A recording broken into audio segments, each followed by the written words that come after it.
Capítulo 7. La valoración moral. 1. Carácter concreto de la valoración moral. Entendemos por valoración la atribución del valor correspondiente o actos o productos humanos. La valoración moral comprende estos tres elementos. A.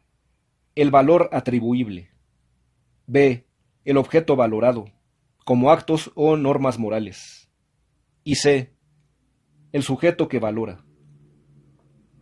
No nos ocuparemos de cada uno de estos elementos por separado, ya que han sido estudiados o habrán de serlo. Nos limitaremos ahora a una caracterización general de la valoración moral para pasar inmediatamente al examen del valor moral fundamental. La bondad. Si la valoración es el acto de atribuir valor a un acto o producto humano por un sujeto humano, ello implica necesariamente tomar en cuenta las condiciones concretas en que se valora y el carácter concreto de los elementos que intervienen en la valoración. En primer lugar, hay que tener presente que el valor se atribuye a un objeto social, establecido o creado por el hombre en el curso de su actividad histórico-social. Por tanto, la valoración puede ser atribución de un valor así constituido. Tiene también un carácter concreto, histórico-social, puesto que no existen en sí sino por y para el hombre, los valores se concretizan de acuerdo con las formas que adopta la existencia del hombre como ser histórico-social. En segundo lugar, hay que tener en cuenta que los objetos valorados son actos propiamente humanos y que, por tanto, los seres inanimados o los actos animales, como ya hemos subrayado, no pueden ser objeto de valoración moral. Pero no todos los actos humanos se hallan sujetos a semejante valoración, a una aprobación o reprobación en el sentido moral, sino sólo aquellos que afectan con sus resultados y consecuencias a otros. Así, por ejemplo, el levantamiento de una piedra que encuentro en un terreno desértico no puede ser valorado moralmente, ya que no afecta a los intereses de otro, si se trata, por supuesto, de un lugar deshabitado. En cambio, levantar una piedra en la calle, evitando con ello un peligro a un transeúnte, sí tiene un significado moral. Así pues, puedo atribuir valor moral a un acto si, y sólo si, tiene consecuencias que afectan a otros individuos, a un grupo social o a una sociedad entera. Al tener que tomar en cuenta esta relación entre el acto de un individuo y los demás, el objeto de la valoración se inscribe necesariamente en un contexto histórico-social, de acuerdo con el cual dicha relación adquiere o no un sentido moral. Veamos, por ejemplo, lo que sucede en este respecto con una actividad humana como el trabajo. En una sociedad basada en la explotación del hombre por el hombre, y más particularmente en la de la producción de plusvalía, la actividad laboriosa es puramente económica y carece de significado moral. Para el propietario de los medios de producción, que se apropia a su vez de los productos creados por el obrero, le son indiferentes las consecuencias de su trabajo para él mismo, es decir, para el trabajador como hombre concreto o para los demás en su existencia propiamente humana. El trabajo escapa así a toda valoración moral. Es un acto puramente económico y como tal lucrativo. Para el obrero que no se reconoce en su trabajo y que vea éste como un medio para subsistir, carece también de significación moral. Solo un estímulo material, meramente económico, puede impulsarse a realizarlo. En estas condiciones sociales concretas, no se podría reprobar moralmente el modo como ejerce su actividad. Otra cosa sucede en una sociedad en la que el trabajo deja de ser una mercancía, y éste recobra su significación social como actividad creadora que sirve a la sociedad entera. En estas condiciones, rehuirlo o efectuarlo exclusivamente por un estímulo material se convierte en un acto reprobable desde el punto de vista moral. Vemos, pues, que los actos humanos no pueden ser valorados aisladamente sino dentro de un contexto histórico-social en el seno del cual cubra sentido el atribuirles determinado valor. Finalmente, la valoración es siempre atribución del valor por un sujeto. Este se sitúa, con ello, ante el acto de otro, aprobándolo o reprobándolo. Juzga así como le afecta no ya a él personalmente, sino a otros individuos o a una comunidad entera. Pero el sujeto que expresa de este modo su actitud ante ciertos actos lo hace como un ser social y no como un sujeto meramente individual que dé libre cauce a sus vivencias o emociones personales. Forma parte de una sociedad o de un sector social determinado, a la vez que es hijo de su tiempo, y por tanto se encuentra inserto en un reino del valor, de principios, valores y normas, que él no inventa ni descubre personalmente. Su valoración, por ende, no es el acto exclusivo de una conciencia empírica individual, pero tampoco lo es de un yo abstracto, o de una conciencia valorativa en general, sino de la conciencia de un individuo que, por pertenecer a un ser histórico y social, se halla arraigada en un tiempo y en su comunidad. Así pues, por el valor atribuido, por el objeto valorado y por el sujeto que valora, la valoración tiene siempre un carácter concreto, o sea, es la atribución de un valor concreto en una situación dada. 2. Lo bueno como valor. El acto moral aspira a ser una realización de lo bueno. Un acto moral positivo es un acto valioso moralmente, y lo es justamente en cuanto lo consideramos bueno, es decir, encarnado o plasmado el valor de la bondad. Pero, ¿qué es lo bueno? Al responder a esta pregunta, la mayoría de los tratadistas morales han pretendido encontrar lo bueno en general, absoluto, intrínseco e incondicionado. Lo bueno en todo lugar y tiempo, en todas las circunstancias, cualquiera que sea el acto moral de que se trate, o la situación concreta en que éste se efectúe. Partiendo del reconocimiento de que los hombres, al comportarse moralmente, aspiran al bien, es decir, a realizar actos moralmente buenos, se pugna por dar una respuesta universalmente válida a la pregunta acerca de lo bueno. Al descartarse el término bueno en un sentido no moral, como buen reloj, buena cosecha, buen poema, dicho término designa exclusivamente ciertos actos humanos que consideramos positivos o valiosos desde el punto de vista moral.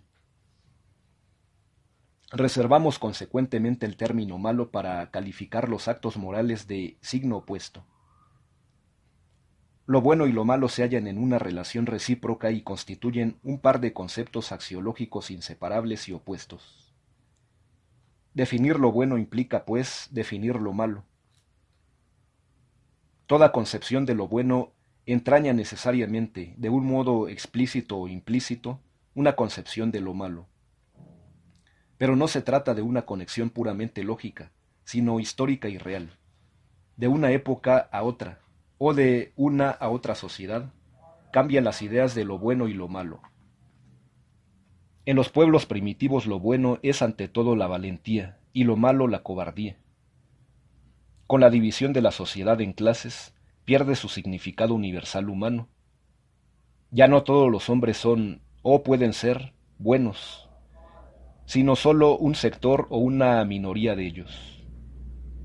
Los hombres libres, los otros, los esclavos, no pueden ser buenos ni malos, por la sencilla razón de que no son considerados propiamente seres humanos, dotados de razón, sino cosas o instrumentos. Así sucede, por ejemplo, en la Grecia antigua. En la Edad Media es bueno lo que proviene de la voluntad divina o concuerde con ella, y malo lo diabólico, lo que la contradice. En los tiempos modernos lo bueno es lo que concuerda con la naturaleza humana, entendida ésta de un modo universal y abstracto. Las ideas de lo bueno y lo malo tienen también, por ello, un carácter universal, concordante con esa verdadera naturaleza del hombre como ser racional o espiritual, dada de una vez y para siempre. Pero tras esa universalidad de la idea de lo bueno, que se pone claramente de manifiesto en la ética de Kant, lo bueno lo es absolutamente sin restricción o condición alguna. Se esconden aspiraciones e intereses humanos, retos que son, sobre todo, los de la clase social dominante. Ninguna clase social acepta como bueno lo que entra en contradicción con sus intereses sociales. Por ello, lo bueno para una clase, en una misma sociedad, no lo es para otra. Pero ello no significa que lo bueno pierda todo contenido objetivo, pues cuando una clase social, en una fase ascensional, tiene intereses propios que se confunden con los del progreso histórico social, su idea de lo bueno, en contradicción con la de una clase social ya decadente, que se aferra a su particularidad, contribuye a una concepción más universal de lo bueno. Aún esta universalidad se presenta todavía un tanto abstractamente, como sucede con la buena voluntad en Kant. Lo bueno en este sentido resulta entonces más provechoso para una moral universal humana, a la que tiende, como ya hemos señalado, el progreso moral, que lo bueno en el sentido estricto y limitado de la moral anterior, la esclavista, o la moral feudal aristocrática. Así pues, las ideas de lo bueno y lo malo cambian históricamente, de acuerdo con las diferentes funciones de la moral efectiva de cada época, y esos cambios se reflejan bajo la forma de nuevos conceptos en las doctrinas éticas. Tomando en cuenta la aspiración común de los hombres de alcanzar lo bueno, por considerarlo el valor moral fundamental, aunque siempre de acuerdo con sus aspiraciones concretas en cada época o en cada sociedad, veamos, en el plano de la teoría ética, algunas de las respuestas principales a las preguntas acerca de la naturaleza de lo bueno. Entre estas concepciones principales tenemos las que definen lo bueno como felicidad, placer, buena voluntad o utilidad. Hemos de advertir que dichas concepciones no agotan el repertorio de las definiciones dadas en el pensamiento ético, ya que lo bueno ha sido caracterizado también como la verdad, el poder, la riqueza, Dios, etc. Del examen de las concepciones citadas en el primer lugar, así como de las relaciones entre ellas, ya que la felicidad se hace descansar también en el placer o en lo útil, extraeremos finalmente algunas conclusiones propias tendientes a considerar lo bueno, sobre la base de la aportación de dichas respuestas, con un contenido más concreto y acorde con nuestro tiempo.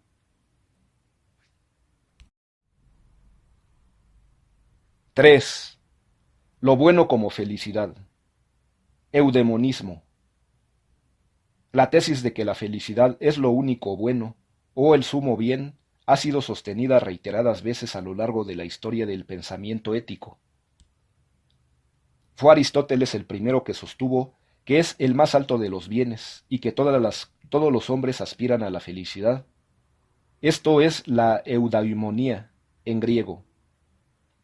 Pero de acuerdo con las condiciones sociales de su tiempo, en el que priva, como ya hemos señalado, el desprecio por el trabajo físico, Aristóteles considera que la felicidad del hombre reside en el ejercicio de la razón, que es la facultad humana peculiar.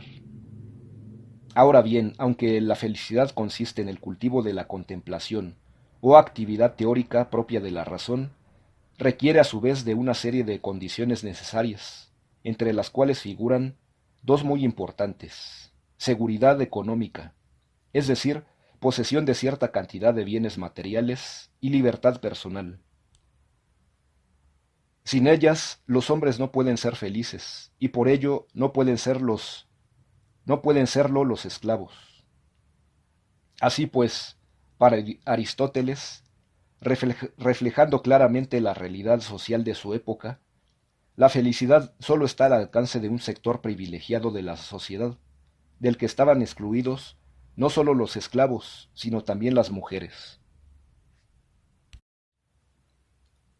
Partiendo de la imposibilidad de alcanzar la verdadera felicidad aquí en la tierra, la ética cristiana traslada su consecución a un mundo ultraterreno. La felicidad solo puede obtenerse en el cielo como una compensación a la infelicidad terrena. De este modo, una felicidad ideal e ilusoria viene a sustituir a la felicidad mundana y real. El pensamiento ético moderno, particularmente el de los filósofos ilustrados y materialistas franceses del siglo XVIII, plantea el derecho de los hombres a ser felices en este mundo, pero la felicidad la conciben en un plano abstracto, ideal, al margen de las condiciones concretas de la vida social que favorecen su consecución o que la obstaculizan. Estos pensadores situaban el problema de la felicidad en el mundo terreno, pero al concebir al hombre como de un modo abstracto, olvidaban lo que Aristóteles había señalado pese a los límites de clase de su concepción, a saber, que el estado de felicidad exige ciertas condiciones concretas, determinada situación económica y libertad personal, sin las cuales sería imposible. Este modo aristotélico de abordar el problema de la felicidad no sólo ha perdido fuerza en nuestros días, sino que incluso se ha reforzado. En efecto, hoy vemos con más claridad que nunca que la felicidad no puede desligarse de la existencia de ciertas condiciones sociales que la acercan o la alejan para amplios sectores de la sociedad. Los hombres no pueden ser verdaderamente felices en la miseria, la explotación, la falta de libertades políticas, la discriminación racial, etc. Pero, por otro lado, se caería en una posición simplista si se pensara que la creación de las condiciones sociales favorables a la desaparición de males que sumen en la mayor infelicidad a tantos seres humanos bastaría para traer a todos y cada uno de los individuos su felicidad personal. Los individuos como tales pueden encontrar graves obstáculos en el logro de su felicidad, que no pueden desaparecer ni siquiera en las condiciones sociales más favorables. Tales son, por ejemplo, los obstáculos a su felicidad que surgen, como fracasos, en el amor, en el ejercicio de una profesión, o en el cumplimiento de nuestra vocación, o también como golpes inevitables descargados por las enfermedades o la muerte. Pero las condiciones sociales no dejan de influir incluso en la felicidad personal, ya que de ellas depende, en gran parte, el que contemos o no con los medios para no hundirnos totalmente en el infortunio y poder salir de él. El problema de la felicidad no puede plantearse tampoco sin tener presente su contenido concreto, es decir, el tipo de felicidad que se busca, y en el que los hombres, en una situación dada, ven la realización de sus más caras aspiraciones personales. También aquí hay que tener presente los nexos entre la felicidad y las relaciones sociales que contribuyen a forjar una imagen de ella en los individuos, a ser la suya. Así, por ejemplo, en una sociedad en la que domina la apropiación privada, y en la que el hombre vale, ante todo, no por lo que es, sino por lo que tiene, la felicidad se cifra en la posesión de bienes materiales, y particularmente en la adquisición de aquello que tiene la cualidad de apropiarse de todos los objetos, y de dotar de verdadero ser a quien lo posee, o sea, el dinero.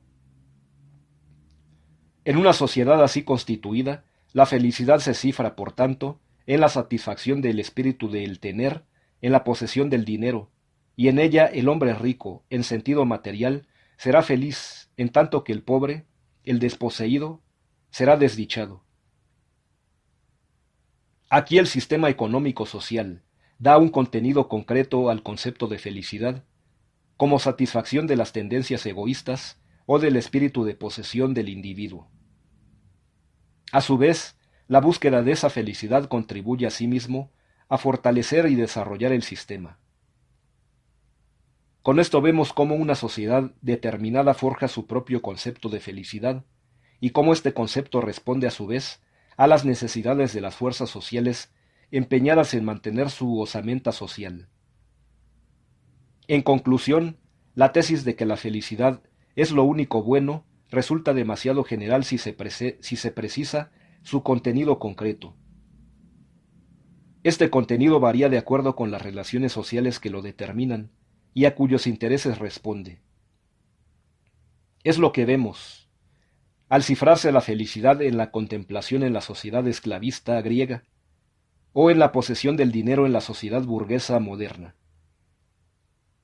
Resulta así que la felicidad no puede concebirse como algo abstracto al margen de unas condiciones sociales dadas, y que estas condiciones no favorecen u obstaculizan la felicidad en general, sino una felicidad concreta. Por ello, no puede considerarse, como acorde con una naturaleza humana en general, la felicidad que hoy se cifra en las tendencias egoístas del individuo o en su espíritu de posesión. En una sociedad en la que no se rige el principio de la apropiación privada, ni la omnipotencia del dinero, y en la que el destino personal no pueda concebirse separado del de la comunidad, los hombres habrán de buscar otro tipo de felicidad. 4. Lo bueno como placer.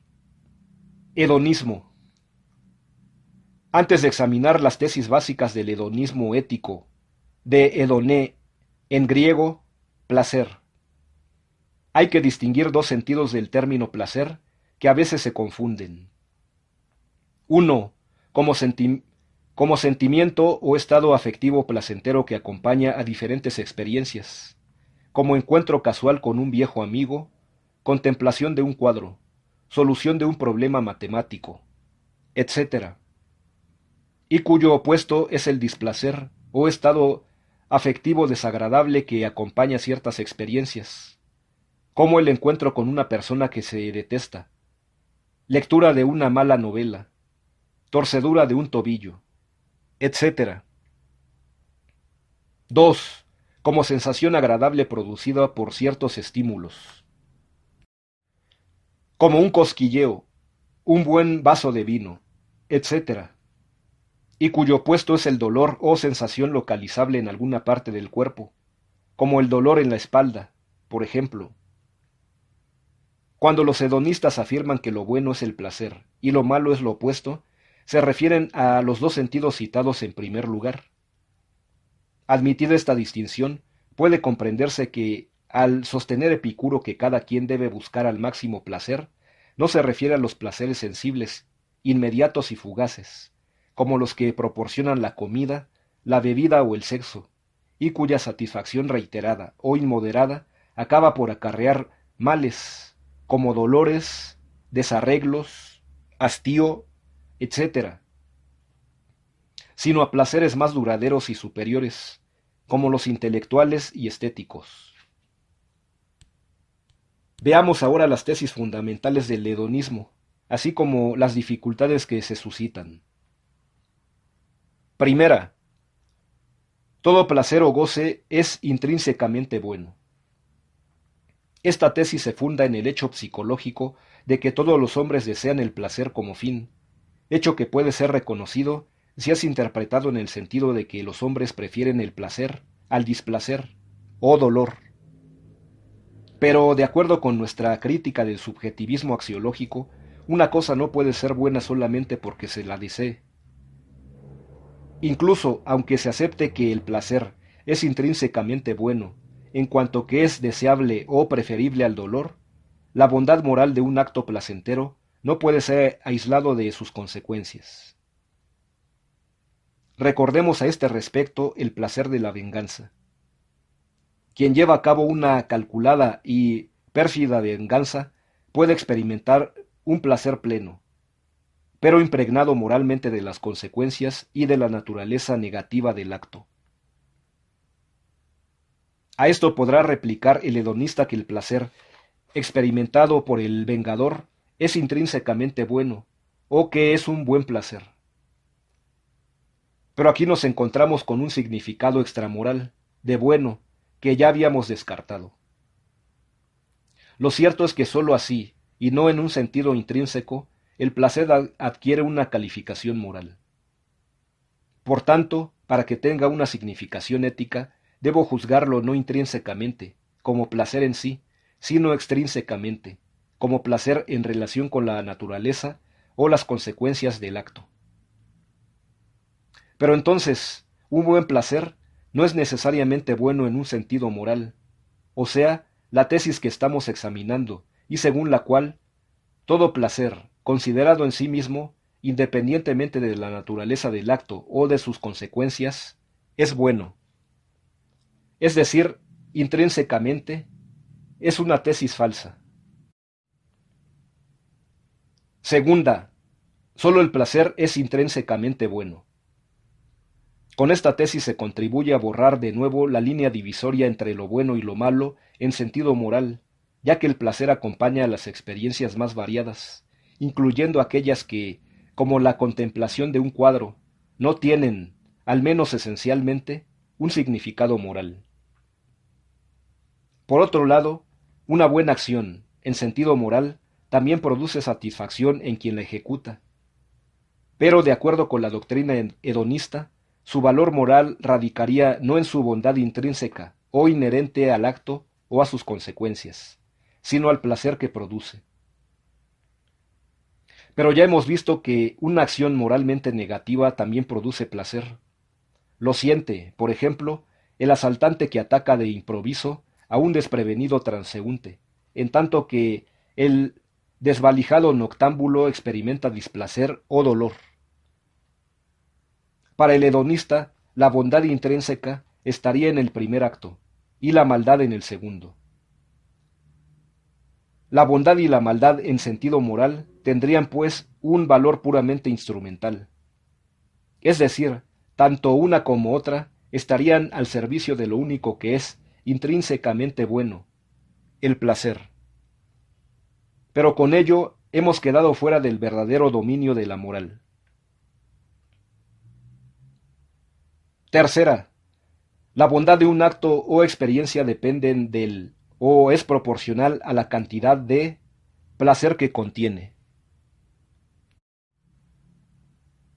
A diferencia de las dos tesis anteriores, que son compartidas por todos los hedonistas éticos, en esta tercera se oponen los hedonistas cuantitativos, como Epicuro y Bentham, para los cuales las experiencias cualitativas del placer no implican diferencia alguna en cuanto al valor o bondad. Y los hedonistas cualitativos, como John Stuart Mill, para los cuales las diferencias cualitativas producen diferencias de valor. O sea, para los hedonistas cuantitativos, la bondad depende de la cantidad de placer, mientras que para los hedonistas cualitativos, las diferencias cualitativas de placer producen diferencias de valor. Con respecto a las tesis de unos y otros, puede objetarse lo siguiente. A. Contra los hedonistas cuantitativos, muchas personas obtienen más cantidad de placer escuchando una canción ramplona, de música pegadiza al oído, que una sinfonía de Stravinsky. De aquí habría que sacar la absurda conclusión de que aquella es más valiosa que la segunda, ya que proporciona más placer. Por otro lado, hay que dudar de la posibilidad de medir y contemplar los placeres, si no es sobre la base de estimaciones subjetivas. Pero, si es así, ¿cómo se puede calcular el valor intrínseco en términos cuantitativos? O sea, su proporcionalidad respecto a la cantidad de placer. B. Contra los hedonistas cualitativos. Puede establecerse ciertamente, como ya hemos señalado, una diferencia entre el placer como estado afectivo que acompaña ciertas experiencias y el placer como sensación agradable provocada por ciertos estímulos, pero no es tan claro que pueda establecerse una diferencia cualitativa, no sólo de intensidad, entre los estados hedónicos que acompañan a diferentes experiencias, ya sean morales, estéticas, políticas, etc., o con respecto a una misma experiencia, hasta el punto de que puedan registrarse en esos estados hedónicos rasgos lo suficientemente precisos como para establecer diferencias de valor. Por último, El hedonismo ético en general puede hacérsele la misma crítica que a todo subjetivismo axiológico, ya que reduce un valor, lo bueno en este caso, a reacciones psíquicas o vivencias subjetivas. Y se le puede objetar a sí mismo que comete la falacia lógica que estriba en deducir de un juicio de hechos acerca del comportamiento psicológico de los hombres, como en el caso de todos los hombres desean el placer como fin. Un juicio de valor, como en el caso de solo el placer es bueno. El juicio de hecho actúa como premisa, el de valor como conclusión. Ahora bien, como se acepta generalmente desde Hume, es ilegítimo desde el punto de vista lógico pasar de semejante premisa a tal conclusión. 5. Lo bueno como buena voluntad. Formalismo kantiano. Kant considera que lo bueno ha de ser algo incondicionado, sin restricción alguna. Es decir, no depende de circunstancias o condiciones que escapen a nuestro control, ni tampoco de las consecuencias de nuestros actos. Pero, ¿hay algo bueno en este sentido absoluto, irrestricto o incondicionado? Veamos las dos condiciones de lo bueno examinadas anteriormente. La felicidad se halla sujeta a ciertas condiciones, y si no se dan estas, como ya advertía Aristóteles, no se puede ser feliz. Lo bueno como felicidad entraña una bondad condicionada. Otras cosas o cualidades humanas como la moderación, el autocontrol o la reflexión serena son buenas, pero no en toda situación o circunstancia. Un criminal puede autocontrolarse para cometer más perfectamente su crimen, es decir, para acentuar la maldad de su acción. El valor, la lealtad y otras cualidades de los hombres son buenas, pero no de un modo irrestricto, ya que pueden estar al servicio de fines moralmente reprobables. El asesino puede hacer gala de cierto valor, sin el cual no podría comportarse como tal. Y la lealtad mutua forma parte del código de honor de los delincuentes.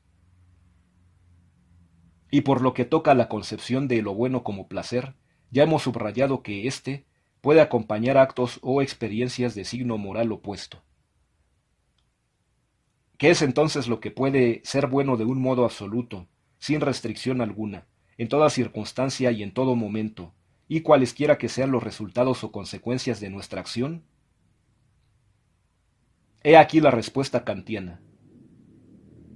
Ni en el mundo, ni en general, tampoco fuera del mundo, es posible concebir nada que pueda considerarse bueno sin restricción, a no ser tan solo una buena voluntad. Fundamentación de la metafísica de las costumbres. Capítulo 1. Y un poco más adelante agrega: la buena voluntad no es buena por lo que efectúe o realice, no es buena por su aptitud para alcanzar un fin que no hayamos propuesto. Es buena solo por el querer, es decir, es buena en sí misma. Considerada por sí misma es, sin comparación, muchísimo más valiosa que todo lo que pudiéramos obtener por medio de ella. Pero esta buena voluntad no debe ser confundida con un mero deseo que se quede solo en eso, sin echar mano de todos los medios de que dispone, o de una simple intención que no vale más allá de ella, es decir, sin intentar ponerla en práctica. Por el contrario, se trata de un intento de hacer algo, aunque ciertamente no se consiga lo que se quería, o aunque las consecuencias de nuestra acción no respondan a nuestro propósito. Por ello dice también Kant, en la misma obra, tratando de que quede bien claro lo que se entiende por buena voluntad. Aun cuando se diera el caso de que, por una particular ingratitud de la fortuna o la mezquindad de una naturaleza madrastra, le faltase por completo a esa voluntad la facultad de realizar su propósito. Incluso, si a pesar de sus mayores esfuerzos no pudiera conseguir nada, y sólo quedase la buena voluntad, no desde luego como un mero deseo, sino como el acopio de todos los medios que están a nuestro alcance, sería esa buena voluntad como una joya que brilla por sí misma, como algo que tiene en sí mismo su pleno valor.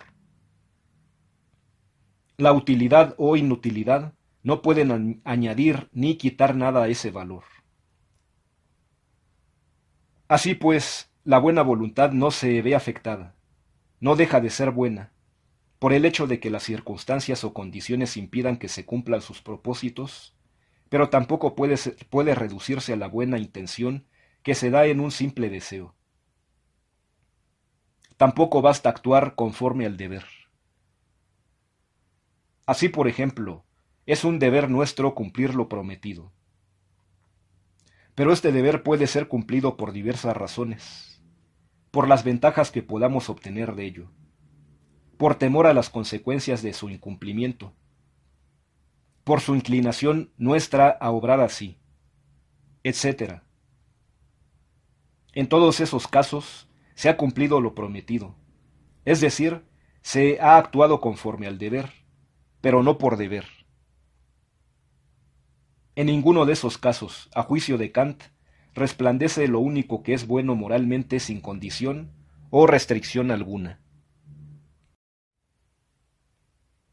La buena voluntad, o sea, la voluntad que actúa no sólo de acuerdo con el deber, sino por respecto al deber, determinada única y exclusivamente por la razón. ¿Pero qué voluntad es esta y dónde podemos hallarla?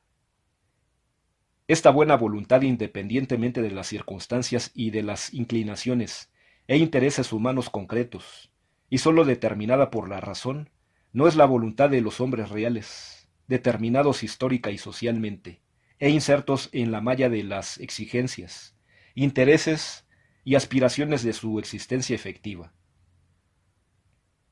Lo bueno, así concebido, como buena voluntad, se inscribe en un mundo ideal, ahistórico e intemporal, que se convierte para los hombres reales en un nuevo más allá. Contra esta concepción formalista y a priorística de lo bueno, pueden formularse las objeciones siguientes. Primera, por su carácter abstracto, formal y universal, esta moral de la buena voluntad es impotente e infructuosa en el mundo concreto de los hombres reales para regular efectivamente sus relaciones mutuas. Segunda, si la buena voluntad no es un mero deseo, es evidente que no puede ser juzgado sólo desde el ángulo del sujeto que la posee, sino también desde el ángulo del que se ve afectado por ella. Por tanto, desde el momento en que otro sujeto humano está implicado, y no como puro objeto de mi buena voluntad, sino como persona, debo ponerla en relación con él y hacer frente a los problemas que esta relación plantea. Tercera, si en cada acto moral no puedo desentenderme del que es afectado por él, no puedo ignorar entonces las consecuencias que lo afectan práctica y efectivamente, aunque no afecten a mi buena voluntad. Cuarta, si el otro como persona debe ser tomado en cuenta, porque hemos de preferir una voluntad buena, pero impotente, o siendo pura puede incluso acarrearle males a una voluntad no tan buena, o tan pura que, sin embargo, le aporta más bien al otro. Quinta, si la buena voluntad no basta para evitar a otro las malas consecuencias de su acción, puede desentenderse el sujeto de ella, de lo que pudiera evitar esas consecuencias negativas. Por ejemplo, el conocimiento de determinadas circunstancias, o también una buena voluntad que por ignorancia de las circunstancias, que puedo y debió conocer, tiene consecuencias negativas para otro, ¿podría ser considerada verdaderamente buena? Sexta y última. Al privar de todo valor moral a lo que se cumple por un impulso o inclinación, y admitir sólo como bueno lo que se cumple por deber, surgen una serie de dificultades. ¿Quién es más bueno moralmente? ¿Quien no roba por la convicción de que ese es su deber, o el que se abstiene de hacerlo, no por esa convicción, sino tras una larga y dura lucha para vencer sus tentaciones e inclinaciones? ¿Por qué el ladrón que ha de recorrer un duro y a veces largo camino para abstenerse de robar habría de tener menos valor moral que el que se abstiene de hacerlo, sin necesidad de librar esa dura lucha, porque está plenamente convencido de que ese es su deber? Pero por otro lado, si consideramos que el ladrón, en este caso, es más bueno moralmente, ¿no encontraríamos entonces con la paradoja de que el hombre más conformado, o más hecho desde el punto de vista moral, tendría menos valor, al actuar, que el menos conformado moralmente? Pero la paradoja sólo se produce por esta tajante oposición kantiana entre actuar por deber y cualquier otro tipo de obrar que no tenga por base este motivo, aunque se trate de un obrar conforme al deber. En suma, la concepción kantiana de la buena voluntad, por su carácter ideal, abstracto y universal, nos da un concepto de lo bueno totalmente inasequible en este mundo real y por tanto inoperante para la regulación de las relaciones entre los hombres concretos. 6. Lo bueno como lo útil.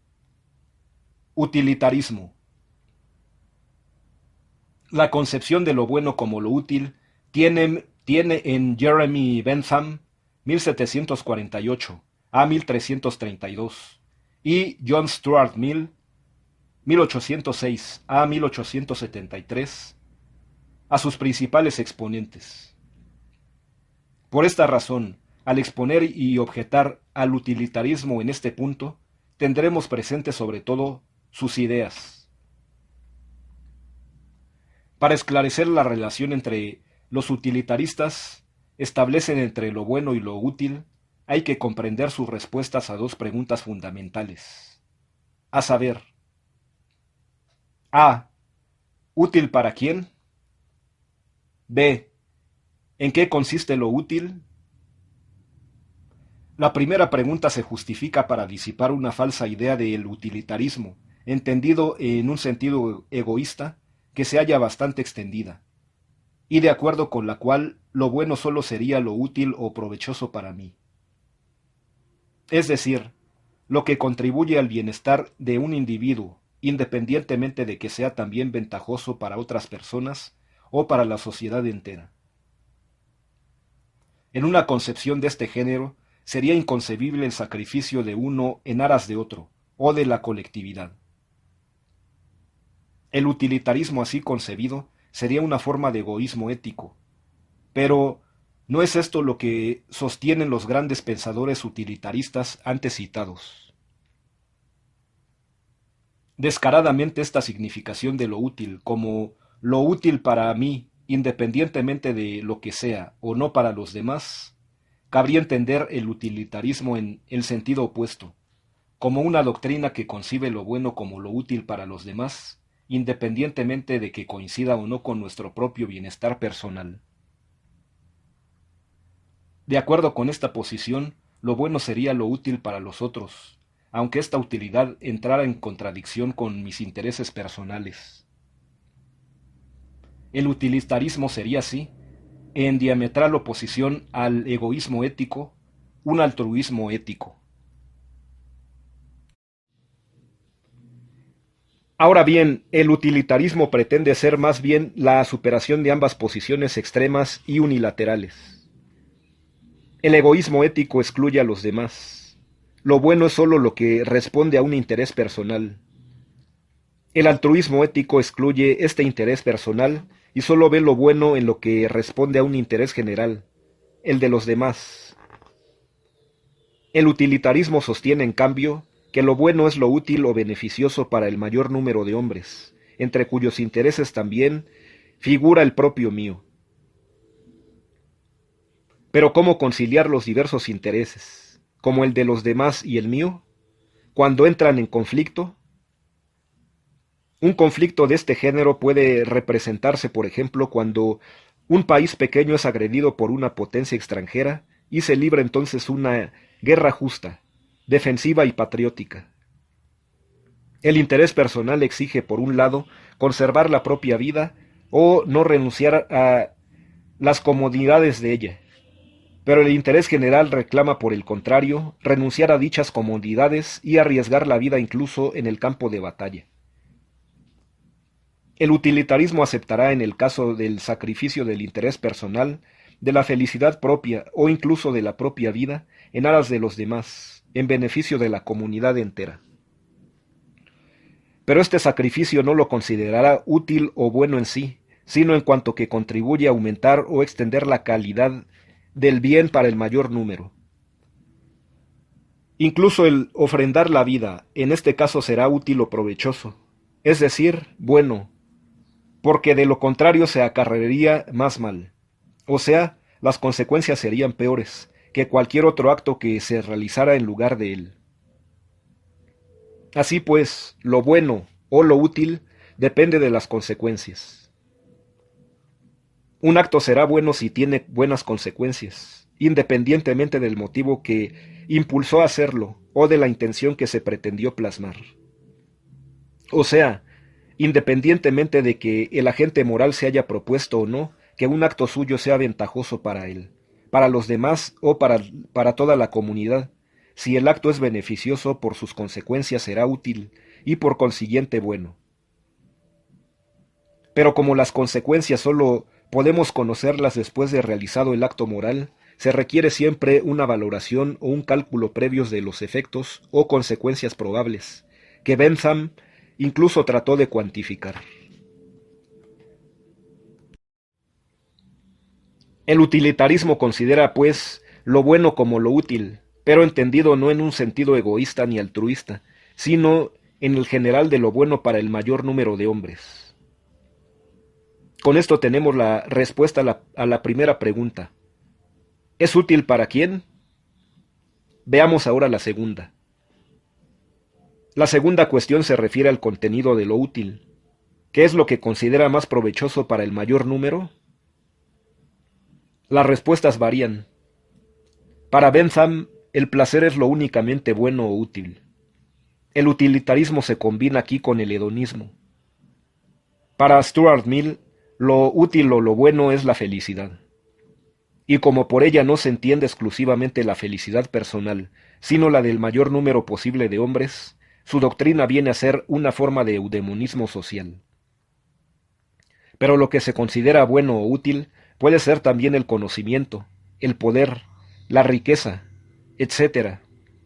Y en este caso tendremos diferentes tipos de utilitarismo tomando en cuenta el distinto modo de concebir el contenido de lo útil para el mayor número.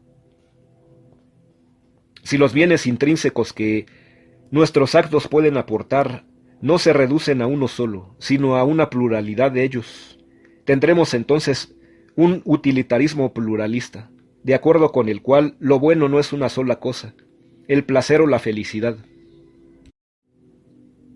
sino varias que pueden considerarse al mismo tiempo como buenas. Una concepción pluralista semejante es la que sostiene, por ejemplo, Guy y Moore. Al utilitarismo se le puede hacer una serie de objeciones. Las más importantes se refieren a su principio distributivo. La mayor felicidad para el mayor número de hombres. Este principio tiene que enfrentarse a graves conflictos en su aplicación. Por ejemplo, si el acto A trae más felicidad para un número X de personas y el acto B aporta menos felicidad a un número Y mayor, ¿cuál de los dos actos escoger? ¿El que trae más felicidad a menos hombres o el que aporta menos felicidad a más hombres? Si recurrimos al principio utilitarista de la mayor felicidad para el mayor número, veremos que no nos saca del atolladero, ya que estamos obligados a descomponer dicho principio en dos criterios unilaterales que entran en conflicto, y a aplicar forzosamente uno a otro, el de la mayor felicidad o el del mayor número, sin poder conjugar los dos a la vez, como quiere el utilitarismo. Pero, por otro lado, Las dificultades crecen si se tiene en cuenta que, en una sociedad dividida en clases antagónicas, el mayor número posible tropieza con límites insuperables, impuestos por la propia estructura social. Así, por ejemplo, si el contenido de lo útil se ve en la felicidad, el poder o la riqueza, veremos que la distribución de estos bienes que se consideran valiosos no puede extenderse más allá de los límites impuestos por la propia estructura económica social de la sociedad, tipo de relaciones de propiedad, correlación de clases, organización estatal, etc. Finalmente, por no tener presente las condiciones histórico-sociales en que ha de aplicarse su principio, el utilitarismo olvida que en las sociedades basadas en la explotación del hombre por el hombre, la felicidad del mayor número de hombres no puede ser separada de la infelicidad que la hace posible. Si a título de ejemplo tenemos presente la sociedad esclavista griega y particularmente la polis ateniense, veremos que la felicidad del mayor número de hombres libres tenía por base la infelicidad de un número mayor aún de esclavos.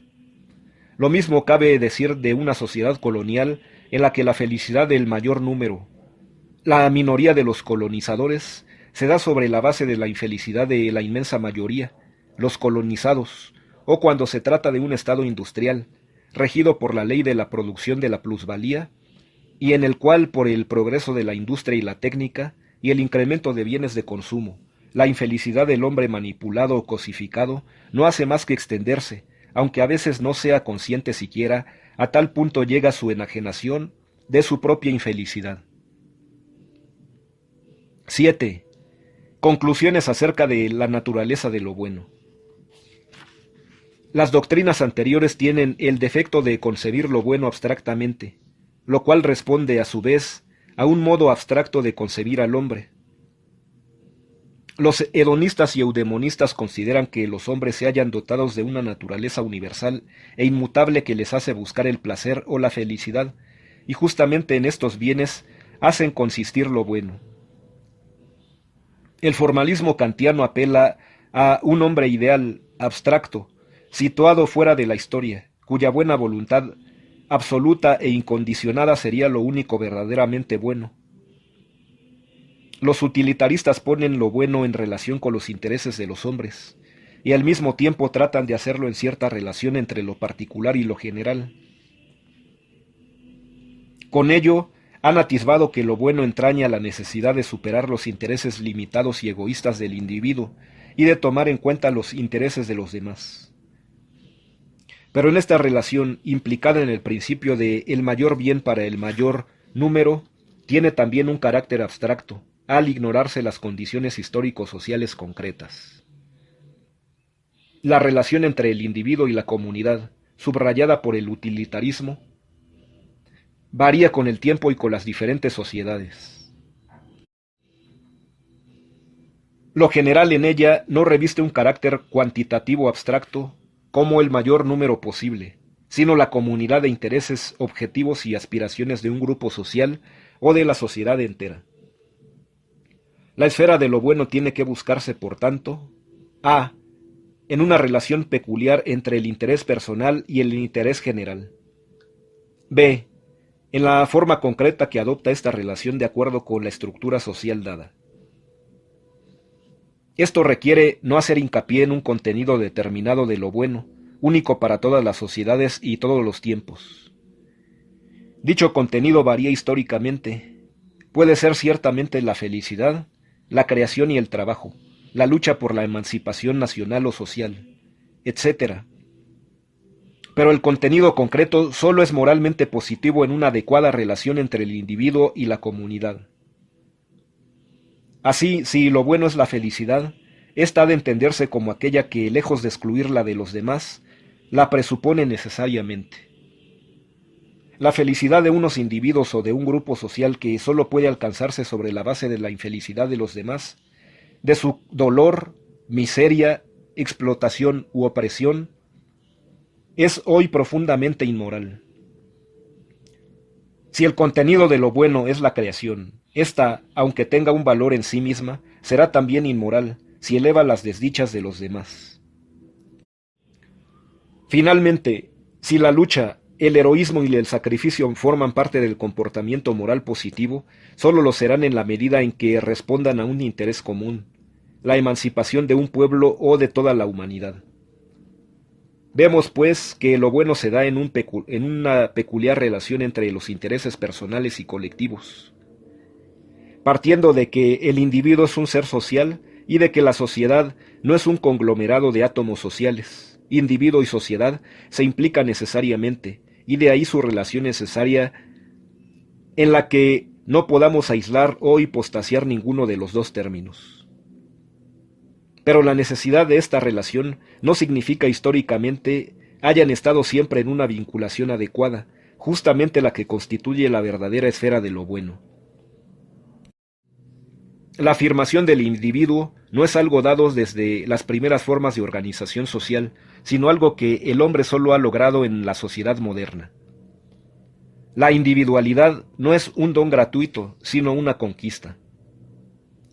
Pero en la sociedad moderna, basada en la apropiación privada, la afirmación del individuo se traduce en una afirmación egoísta de su personalidad a expensas de los demás. El egoísmo ético, por ello, no es sólo una doctrina, sino una forma real de comportarse efectivamente los hombres, en la que los intereses particulares y los generales se escinden. El reverso de este individualismo es el de una comunidad abstracta, burocrática o deshumanizada, en la que lo personal es absorbido por lo general, o por una supuesta universalidad tras la cual no se hace sino expresar intereses particulares muy concretos. En nuestra época lo bueno solo puede darse propiamente en la superación de la escisión entre individuo y comunidad, o en la conjugación de los intereses personales con los verdaderamente comunes o universales. Instalado lo bueno en la esfera, podemos hablar de diversos grados de adecuación de lo individual y lo general, y de realización de lo bueno, en la medida en que se supera el individualismo egoísta. 1. Lo bueno entraña, en primer lugar, una primera y limitada superación del círculo estrecho de mis intereses exclusivamente personales. Es entonces no sólo lo bueno para mí, sino para un círculo inmediato de familias con cuyos intereses se conjuga el mío propio, como la familia, el grupo de compañeros de trabajo o de estudio. Al conjugar estos intereses personales con los de otros, a los que me siento vinculado más directa e inmediatamente, se rebasa el egoísmo individualista. Sin embargo, la bondad no se asegura automáticamente por esa conjugación, todavía limitada, de lo individual y lo general. En efecto, puede ocurrir que la superación de mi egoísmo individual adopte la forma de una ampliación de éste para convertirse en el egoísmo de un círculo cerrado de un estrecho grupo. El principio del egoísmo, en este caso, no hace más que extender sus límites, dejando subsistir con ello, en otro plano, el conflicto entre lo particular y lo universal. Es lo que sucede, por ejemplo, cuando los gobernantes de una potencia imperialista, en nombre de sus intereses egoístas nacionales, oponen estos intereses a los de otros pueblos. El egoísmo colectivo nacional, en este caso, no ha hecho más que ampliar los límites del individualismo egoísta. 2. Lo bueno puede darse en otro tipo de relación entre el individuo y la comunidad. No ya en la defensa de los intereses comunes creados por una vida común, sino en el significado social de la actividad del individuo, del grupo de trabajo o de estudio. Dicho significado se pone de manifiesto cuando se trabaja o estudia, no ya con móviles egoístas o estrictamente materiales, sino con la conciencia de que se presta o se ha de prestar en el futuro un servicio a la comunidad. Pero, una vez más, aquí se pone nuevamente de relieve el carácter social de la moral. Y de lo bueno en particular, ya que en una sociedad en la que el trabajo se convierte en una mercancía, y en la que el estudio, particularmente en las ramas más relacionadas con la técnica y la industria, se ajusta a las exigencias de la producción mercantil, se tiende a hacer de toda actividad profesional un medio para satisfacer intereses personales egoístas, despojándola así de su significado social y moral. 3. Lo bueno se da como contribución del individuo, mediante su incorporación activa a una causa común, la transformación de las condiciones sociales en que se asienta la infelicidad de la mayoría. La realización de lo bueno en los tres planos antes citados entraña necesariamente una peculiar relación entre lo individual y lo general, que se halla condicionada a su vez por determinada estructura social. El egoísmo y sus manifestaciones opuestas, como la solidaridad, cooperación y ayuda mutua, son alentados u obstaculizados de acuerdo con las condiciones sociales concretas en que los hombres viven. Por ello, el problema de lo bueno como conjunción de los intereses personales y generales es inseparable del problema de las bases y condiciones sociales que hacen posible su realización.